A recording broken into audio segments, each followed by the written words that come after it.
well, welcome back to my channel. So as you may know, if you've been following along, we're in the middle of a series titled Who is the God of the Bible? And in prior episodes, we've been discussing the character of God and especially his fatherhood. Because if you're familiar with Christianity or the church, we really emphasize the fatherhood of God. We say that God is a father, but some of us don't really understand what that means. So we were discussing it a little bit in previous episodes.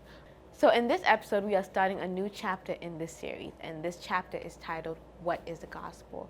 Because as I said in the last episode, you cannot talk about the God of the Bible without mentioning or explaining the gospel.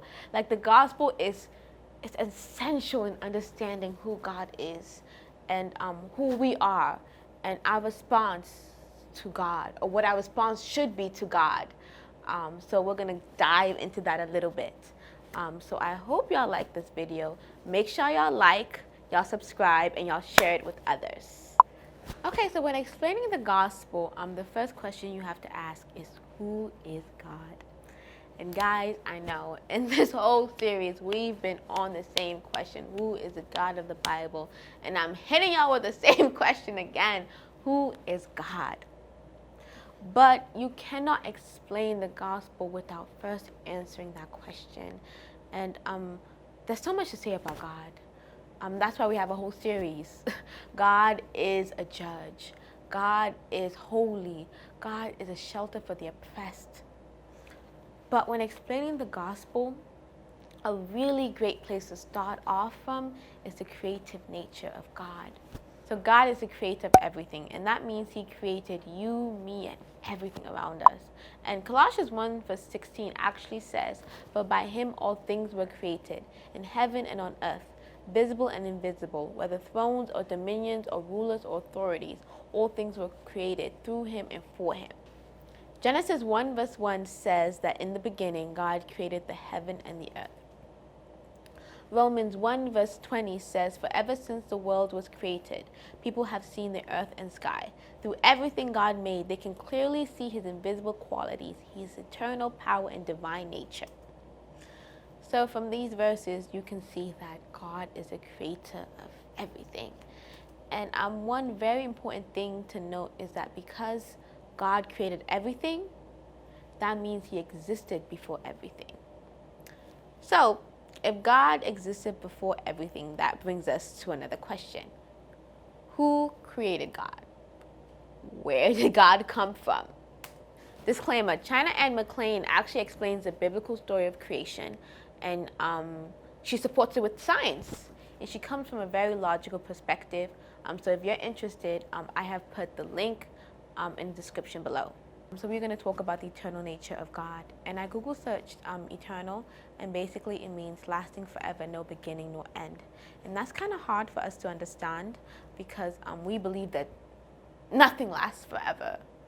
You know, in elementary school we were taught life cycles in science, and there, you know, we learned that everything that has a beginning has an end.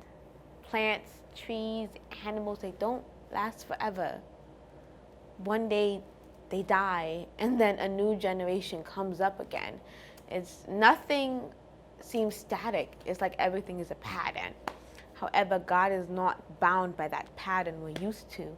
And the reason why is because he created time. So the reason for the cyclical nature of life is because time hits everyone.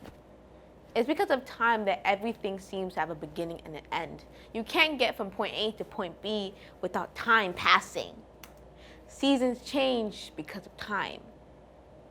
When it's time for spring, the weather starts to shift from cold days to warmer days. Another example, old age. No one can run away from aging. No matter how much Botox you do and how much surgery you get done, your heart is still 60 years old. Your veins are still 70 years old, no matter how much energy you put towards your outside appearance. And you know, with aging comes wear and tear, and that's why sometimes people get diseases and sicknesses as they age, because as your body gets older, it doesn't function as well as it did when you were younger. And for the people who do live to become really old, the end of that cycle is death. People die. No one can run away from death. Death hits people whenever it wants to hit people. However, because God created time, he isn't subject to death. And he isn't subject to time either. Therefore, God does not age or change with the seasons. In fact, Hebrews 13 verse 8 says that God is the same yesterday, today, and forever. So the same God who spoke the world into existence is the same God who rules the earth today. He's the same God whom the wind, waves, and weather obey because his power does not change. He is forever the same. Look at Proverbs 8 verse 23. It says, from eternity I was appointed, from the beginning, from before there was land. And it's actually talking about wisdom, and we know that Jesus Christ is the wisdom of God. And the same verse in the Voice translation says that before time he established me, before the earth saw its sunrise. That means before time, God existed. God was there before time. That means, as I said before, he's not bound to time. That is why God can be eternal. That's why he is forever the same. So guys, I'm going to give y'all a brief recap. And as you know, we talked about the creative nature of God, that God is a creator. And not only is he a creator, he is eternal. That means he, forever and ever and ever, he remains the same. Another thing, because God created everything, I don't think I mentioned this, but I do want to say it, he's more powerful than everything. That means nothing is before God. And these key points are very important in understanding the character of God. And the next question we are going to answer in our next episode would be, why did God create?